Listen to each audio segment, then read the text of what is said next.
Ignition sequence starts.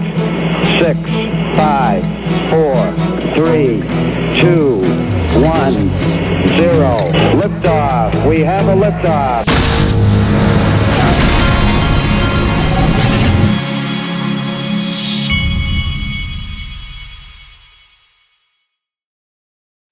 Hey everybody, this is the Digital Asset Investor, and I do have cinnamon in my coffee. And wow, I watched the Pittsburgh Steelers Carolina Panthers football game last night, and that was an unbelievable game on the part of the Pittsburgh Steelers. I guess the reason I'm thinking about football is because I need to give proper credit this morning to Mike Jansen. You need to follow him on Twitter. He's very active in the XRP community at COLTSSTADIUMPA. And the reason that says what it says is because Mike is the announcer for the Indianapolis Colts. He's one of the first guys I met when I started this channel. He was one of the first people to follow me. And then later on, he was kind enough to be the creator of my intro. And he did it for me just out of the kindness of his heart. And so I've stayed in touch with Mike. And one day, I'm going to be sitting there. I'm going to come up to his booth when this is all over, and I'm going to watch a game with him. But he's been a very nice guy throughout this whole process. And today, he sent me the tweet that I was going to cover right off the bat here. So go follow Mike. He's a great guy in the XRP community. Here's the tweet. Now, what this is a tweet, I guess, from someone in Japan. I can't even begin to pronounce all of this.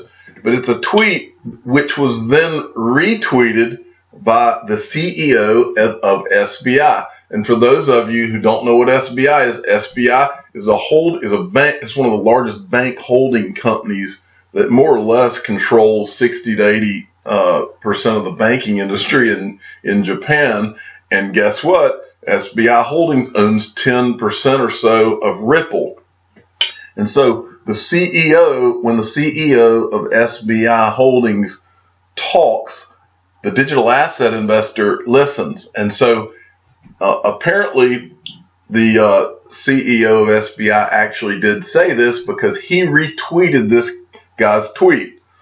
And this guy's tweet said that according to SBI Holdings president Kitao Yoshitake, a financial giant such as Northern Trust, Morgan Stanley, and Citibank is looking closely at the cryptographic currency market. Now, there's some things lost in translation here. Over the next 10 years, and the market will reach. And yes, that I even double checked with Mike Jansen to make sure he was reading this the way that I was reading this. That says 2 quadrillion yen. Now, what is 2 quadrillion yen?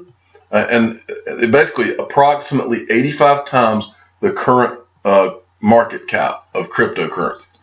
So I looked up, I backtracked to this. 2 quadrillion yen is 17.5 trillion US dollars. Okay, and so 17.5 trillion US dollars. It's approximately 85 times the current market cap of all digital assets. It's about 212 billion. So I just for fun on a Friday, and all of you people who say, oh, you can't calculate things and that's not going to be exact. Well, I'm not telling you this is exact, but I am telling you that the ballpark of 85 times the market of today, with XRP being at 49 cents, almost closer to 50 cents, but 49 cents, would put XRP at roughly $41.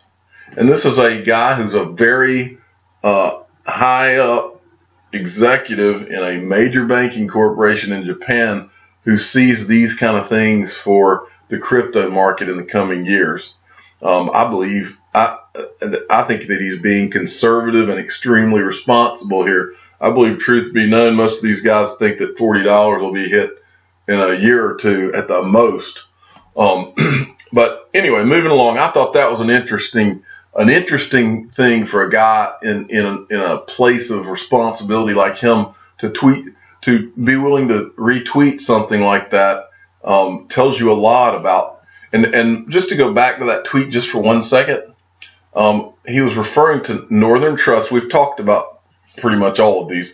Northern Trust, just so you know if you don't remember, is the company that was getting into the custody aspect of digital assets. And Northern Trust is considered like the old money custody solution for traditional finance. These guys are, I mean, this is like old money Rothschild type custody solution. So that's what we're talking about. So he's seeing the same thing that the digital asset investor has been telling you, which is that all of these big players, they're not coming in to just play around. These guys aren't coming in to play games. They're coming in because they smell the money and they know that huge money is about to be had. And I like to show you examples of people that are much more important than I am, where they confirm everything that we're talking about here. So moving along, now I wanted to give some credit here as well. BondCrypt XRP, this guy is all over it. He sends me things all the time, and many of you send me things, and I would like to tell you thank you, and also at the same time that I'm sorry. I try my best to read everything that comes in, but I am getting bombarded on a daily basis by things, whether it's emails or direct messages on Twitter. And so I appreciate it and keep on sending it. But if I see something, if it catches my eye and I think that it's important for everybody to know, I will talk about it. And so don't get frustrated if you send me several things and I don't get to it. It's not that I'm ignoring you. It's just literally I'm one man here. I'm the digital asset investor. I'm not the multiple digital asset investors. I'm one guy that's trying to do the best I can. So thank you. And I wanted to thank BondCrypt, BONCRYP. Go follow him. He's very active in the XRP community. I'm assuming it's a he. Anyway, but what he sent to me is Cred secures $50 million global credit facility to lend against XRP. Ripple customers can now collateralize their XRP and receive USD loans. Well, I'm going to explain to you how this is significant. Yeah, you're probably saying the same thing that I say when I first see that, which is I'm not going to borrow the money against my XRP, and we're not right now. But down the road, I want to read the tweet from the company that's doing this. It's called Cred, and it's at I have Cred. Okay, this is from an article that I found.